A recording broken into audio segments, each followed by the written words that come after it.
Hello बच्चों, let's take the question. Question हमसे कह रहा है कि 473 केल्विन के टेम्परेचर पे जो पार्शियली डिसोशिएटेड वेपर्स होते हैं PCl5 के, वो क्या होते हैं 62 टाइम्स हैवी होते हैं हाइड्रोजन से। ओके, तो हमें बोला है डिग्री ऑफ डिसोशिएशन हमें कैलकुलेट करना है PCl5 के लिए। So let's see how we can do this. सबसे पहले इसका की कॉन्सेप्ट देखेंगे, that is chemical equilibrium. Now let's see how we can solve this question. देखो we have PCl5,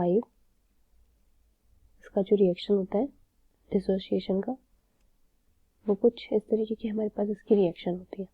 ठीक है, अब हमें पता है कि जो नॉर्मल मोलर मास होता है वो इनवर्सली प्रोपोर्शनल होता है किसके, नॉर्मल मोलर मास जो होता है वो इनवर्सली प्रोपोर्शनल होता है किसके, पार्टिकल्स बिफोर डिसोसिएशन के, यानी कि पार्टिकल्स बिफोर डिसोसिएशन। ऑल्सो हमें एक और चीज पता है कि जो हमारा पार्टिकल्स आफ्टर डिसोसिएशन होता है ना, वो क्या होते हैं, particles after dissociation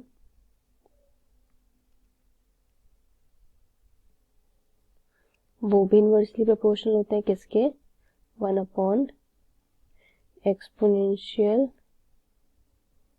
molar mass normal over EXP molar mass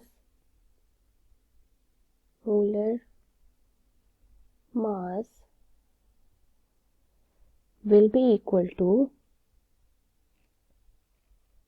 particles after dissociation या फिर अपॉन particles before dissociation।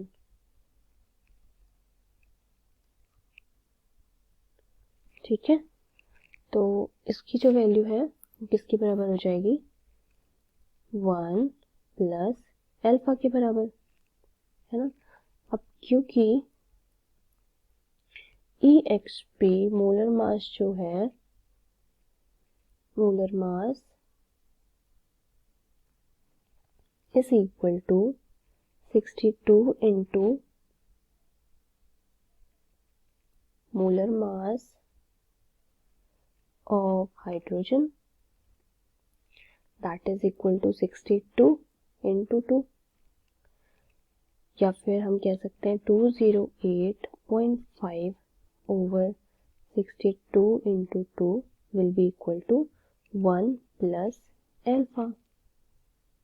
और इसको अगर हम सॉल्व करते हैं तो हमारी जो अल्फा की वैल्यू है यानी कि degree of dissociation will be equal to 0.6814, जिसको हम लिख सकते हैं 68.14%.